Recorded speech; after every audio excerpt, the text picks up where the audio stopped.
Episode006.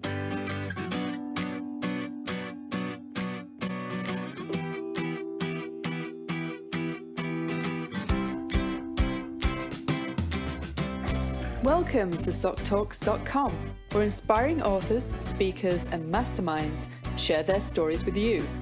Let their stories ignite your passion, accelerate you on your path, and annihilate your limiting beliefs. Now, here's your host for SocTalks.com, Socrates Zayas. Okay, let's get started. Today on SocTalks, our guest really needs no introduction. But since you may be visiting from another planet, let me try to accolade the super mega star. Okay, let's see. Number one author, check. Speaker, check. Mentor, 1,000 times check. This real-life super mega hero is the Millionaires Mentor. With a documented 45 millionaires who credit him as their business mentor, he himself has earned over $46 million in commissions. Now that's dollars, folks, not pesos. In an effort to create more millionaire success stories worldwide and to continue his Give It Forward philosophy, our featured guest has created an online mentorship program grounded on the social media platform. The focus on educational training. But I'll let him say a few things about that in a minute. This warm-hearted individual is on SocTalks because he leads people on a clear path to success. He is down-to-earth, engaging, vibrant, warm, and a fabulous sense of humor with golden nuggets sprinkled all over. He has inspired and entertained crowds of people from all walks of life and all over the globe. Once you hear him speak on SocTalks, you will see why his mentoring style is so effective. Dare I say, like no other on the planet. So without further ado, Robert Hollis, are you ready to ignite passions, accelerate our listeners on a journey, and annihilate limiting beliefs? I am. Boom, Socrates. I'm ready. Robert, do me a favor, man. Fill in the blanks for the people. Who is the real Robert Hollis? Well, the real Robert Hollis is really just a average person that attempted some above average things. I really truly believe that it was divine intervention, that because I was begging for help and, crying out that, I just needed something different in my life. Here I was doing everything I was supposed to be doing, being a mechanic, working hard, taking care of my family. And then I got hurt and put on workman's comp, and I didn't have a way to support my family. And it was that shout out, Socrates, that I did where, I just said, listen, God, you got to help me. And I got introduced, which was my mentor. And when he met me, he just said, listen, man, if I can do this, you can do this. And I just 100% believed in him. And so what I did is just followed a proven system from someone that had already helped other people succeed.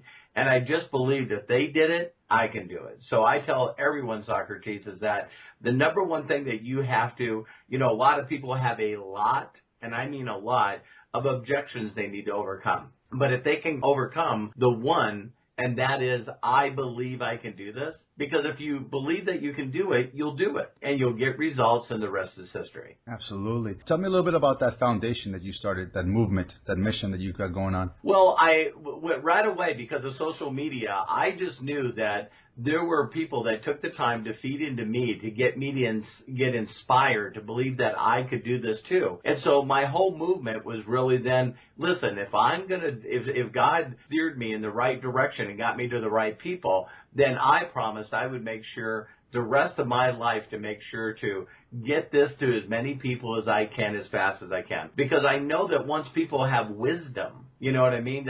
It's amazing. King Solomon was asked if he could have anything in the world, what would he want? And he said wisdom. And they said, well, because you have wisdom, now you'll have everything. No, I love the biblical stories because they just resonate. Absolutely. They're true life. They really are. Mm-hmm. Stories tell, facts tell. Well, since you said that, let's go into SocTalks. So, as you know, SocTalks is all about the guest stories. Stories are what create rapport, and rapport are where people get moved into action. So I'd love to be able to jump right now into a time machine with Robert Hollis and go way back. I'm talking about way back when you began with multi-level marketing. Would it be okay if you shared with us a failure story, a worst moment in your marketing experience? Yeah, absolutely. When I first got involved, I don't know why, because I was one of those individuals, Socrates, where, I always loved working hard on me. And so, I was a good mechanic. I wasn't an average mechanic. I was a good mechanic. And with that came some a little bit of ego, which is, edging God out, right? All of a sudden, when I get involved in the business, I, for a brief while, not only was a know-it-all, I I was like, wow, if these knuckleheads can do this, it doesn't look like, they're that smart, then guess what? This should be easy for me. And so I went out and I started, trying to think like a salesperson. See, I was thinking not like a business owner, Socrates. I wasn't even thinking like a self-employed person. I was acting like a consumer. So what I thought is, if I would buy this, why wouldn't everybody else buy this? And so when I was out there trying to be a salesperson, virtually everyone I talked to said, I'm not interested. I can't afford it. I don't want to be involved. I don't want to be like you. And so for the first parts that I got involved, I wasn't very coachable. I figured that if other people could do this, I could do this. And so I went out, and everything that I seemed to talk to, friends and relatives, everyone that I seemed to talk to, I was saying the wrong things and acting the wrong way and getting absolutely no one interested. I was so close to quitting until my sponsor, basically told me that the upline wouldn't work with me anymore unless I went to my first training event. Your first one. Yeah. Oh, my gosh. All right, so Robert, let's take a minute for a second here.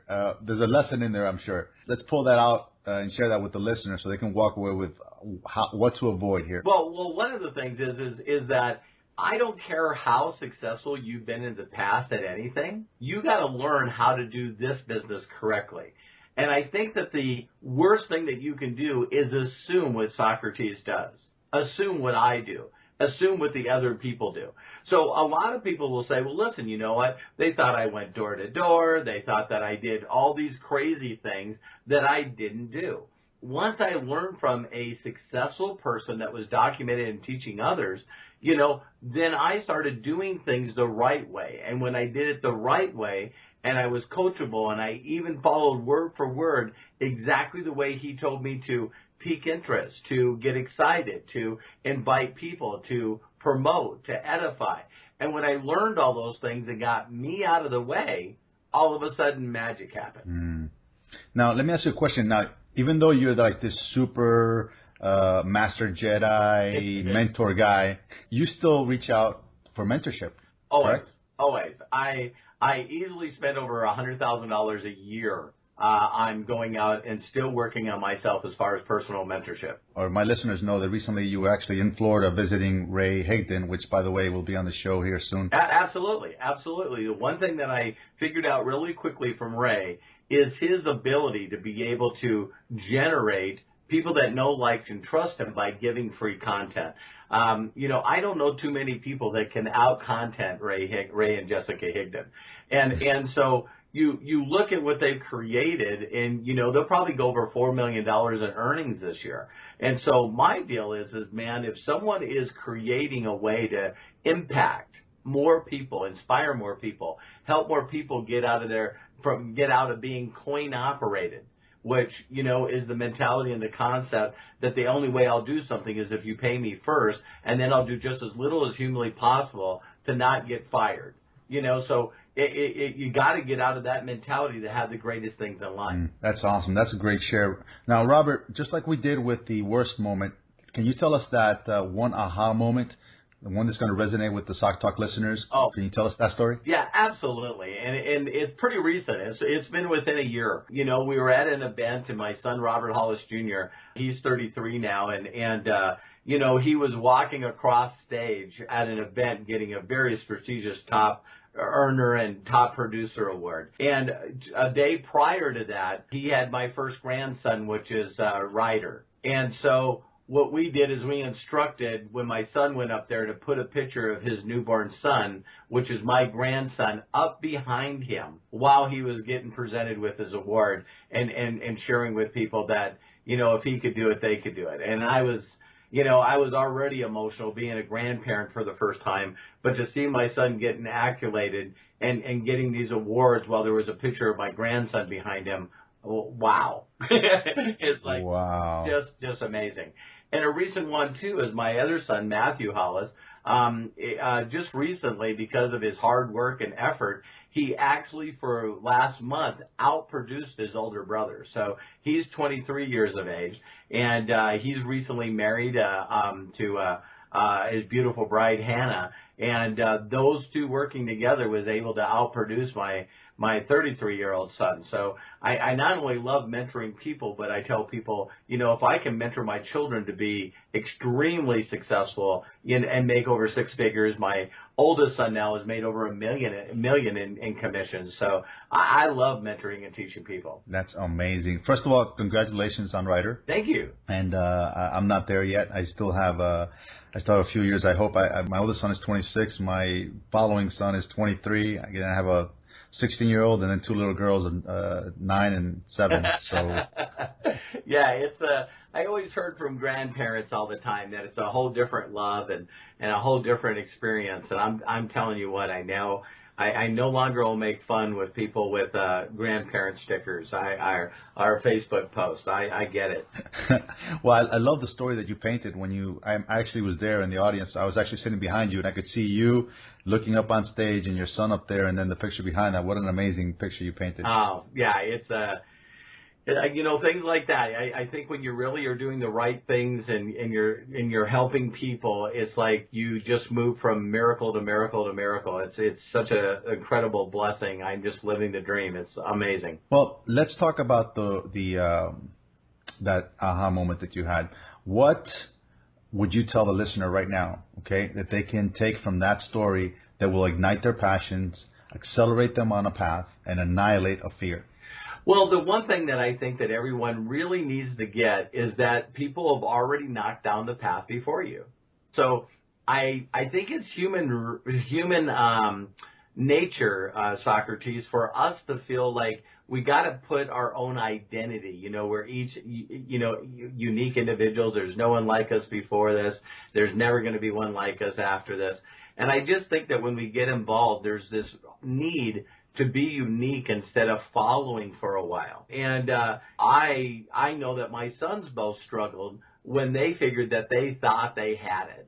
And when they were able to make it simple and just do the things that worked, it's amazing how fast they got results.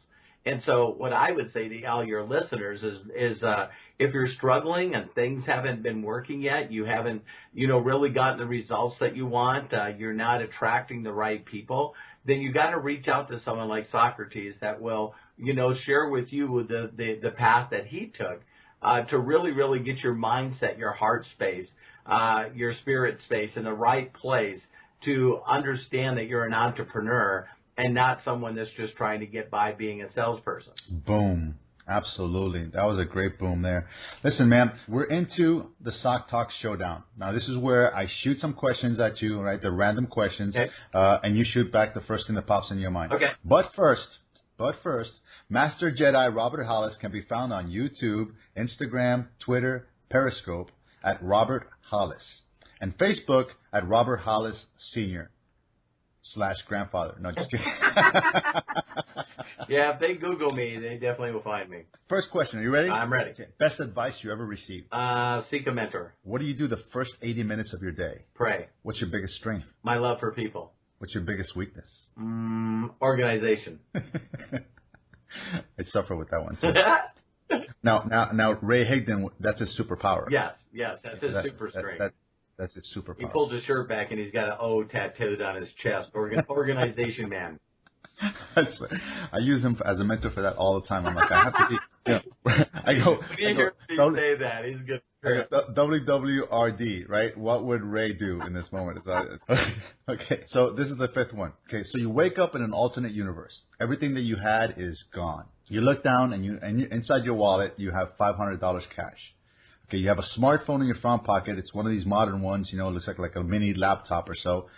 You open it up. There's no names or contacts in it, no recent calls. What do you do? I simply get excited about what my future is going to be like, and I immediately reach out to people and ask them if they could do me a huge personal favor and introduce me to someone that can help me fulfill my vision and my dream. Wow, that's a lot of protein to digest there. Yeah. I just need to talk to people that are willing to listen to what my vision and dream is. Some will listen, some won't. Some will refer me to people. Some will be resources. Some will be volunteers. And some of them will help me build that dream. You know, I like this term. It says that it goes like, make a friend meet their friends. Yeah.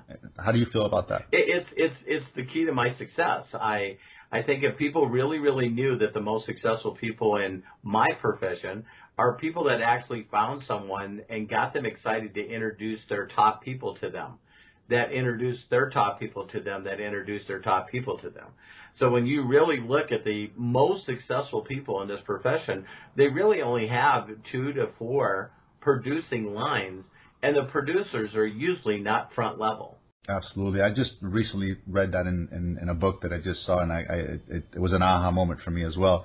I just had a downline call today with one of my top producers, and I told him, I said, hey, look, listen, stop focusing on your first generation. I mean, your first level, or your first degree is what I call it, because you have the 6 degrees of separation. Right. I told him, it's not, your superstars aren't going to come from the first degree. Look at me and you. I met you through talking at the university. I was speaking at their graduation, and I inspired you. You came up to me, we introduced, and now you're working with me. We weren't friends before, and same thing with your wife, right? I mean, I'm sure you didn't meet your wife at birth, and you guys were hanging out together and whatever.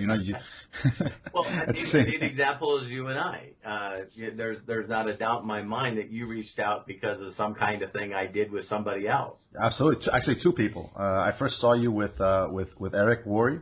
And I saw you with Ray, and again, I was so impressed at your ability to just be so warm with your speakers and humble. And obviously now I know that you're a man of God, which also just speaks tons for your humbleness and the way that you're approachable. Got a lot of people to help, and I appreciate you doing stuff like this to reach out to find other listeners, and your heart's in the right place too. I got a chance to get to know you before this interview, and I really appreciate you. Oh, man, thank you so much. Listen, I don't want to take up too much more of your time. And lots of love and peace and tranquility and success, and enjoy your grandchildren and the successes of your children, because that's what we really do this for. I know how it feels. My son, my 23-year-old right now, has spent the last 4 months traveling through Europe and Asia, and is now on his way to New Zealand. Just backpacking and meeting people and having a great time and playing with elephants and tigers and lions. And man, I just at that age, I'm just filled. I know the emotions that you are going through, because I feel that same emotion looking at my son and saying, wow, look at this. He's not doing the same industry that I'm doing, but he's still an entrepreneur, and he's managed to be successful in what he does because of the principles that we applied. So I think we did something right. I think we were blessed by God. Yes. And we always have to be grateful for even the bad things, because let me tell you something. If you read my story and you'll see what's happened to me over the last decade, you'll be like, oh my gosh, this guy's definitely blessed based on all the incidents. Amen. I'm telling you what, that's what we're here, is to share our voice and inspire others. That's why we're here. All right, Rob. Thank you so much, man. All right. God bless. Thank you for listening to Socrates Zayas on SocTalks. Please visit us at SocTalks.com for a chance to win a $50 gift card. And don't forget to subscribe, rate, and review this podcast. Give us a great review, and Socrates will give you a personal shout out on the very next show. Boom.